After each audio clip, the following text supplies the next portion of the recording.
Why do people move the way they do? Oh man, this question goes around my head, round and round and round. Every time I see something that's distinctive, like that is unusual for somebody, just walking on the street or whatever, I'm always like, what is going on there? Why are they moving the way they move? And I always just cycle back through, like, this is in the background of my mind while I'm kind of living my life.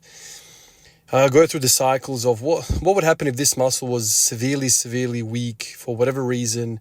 How would the body around it compensate and just, go along with activities of daily living? How would that be achieved?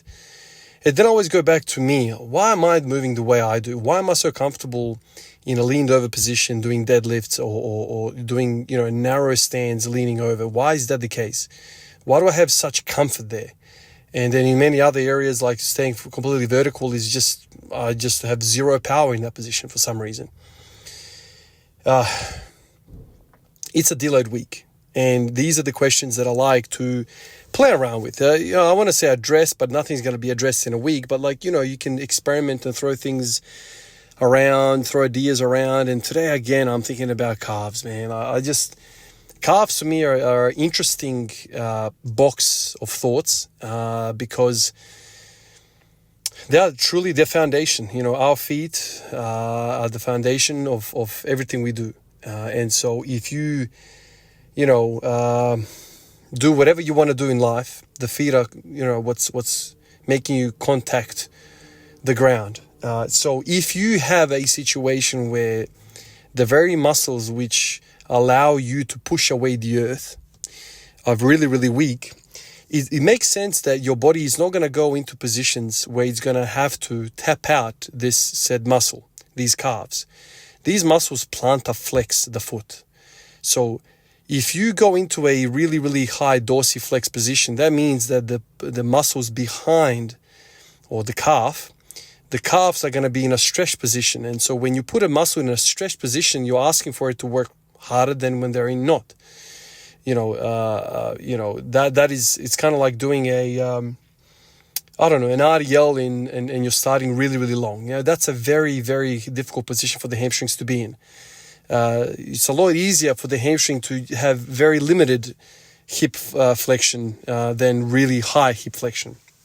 It's just an easier position to exert force. So if you have a situation like that where the calves are horribly weak because maybe of overuse issues and weakened state, and so they just go into this short position to protect themselves, what does that look like? Can you move with a vertical shin and never having access to a proper dorsiflexion? Well, of course you can. You definitely can have access to something like that, but it's always going to be difficult. You're going to have compensations, and one of these compensations is simply leaning over. A vertical shin means that if you want to bend over, if you want to get closer to the ground, you're going to have to bend hips more than knees because the knees are going to run out of options very soon. And so, it's just a thought, it's just a theory. What if you added, a couple of inches of muscle tissue and then potential for strength in the calves? Would that change? Would that change the way I move? I've got some, friends around me.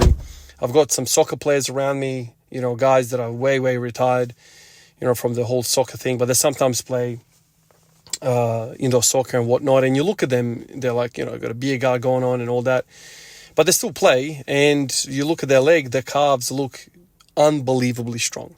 For some reason, big people have big calves. It's almost, I want to say, rare to see a really overweight person with small calves. Now, obviously, you're going to think, it's all fat. Nah, man, I'm talking about legit muscle. If you touch that calf, it is hard. It's not soft. This is muscle. Makes you think. If I took those calves and put it on my body, if you could just somehow play Lego with the damn bodies, and you take those calves, put them on my leg, what does that look like? Does my body change the way it moves because now it has a freaking V8 strapped to the bottom of their freaking calves?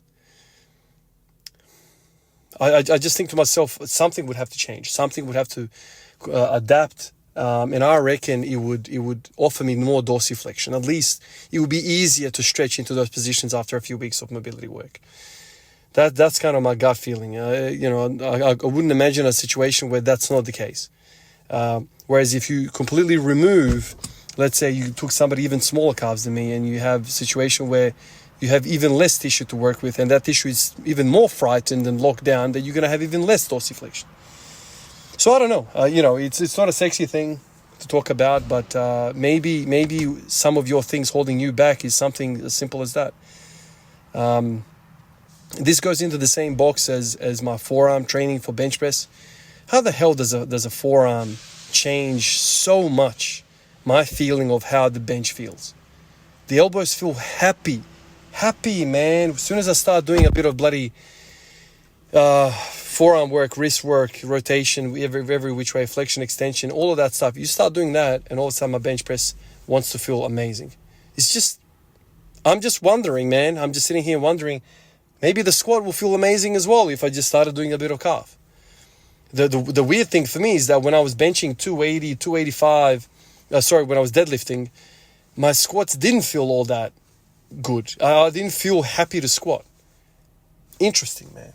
Appreciate you guys. I'll catch you in the next one. Peace out.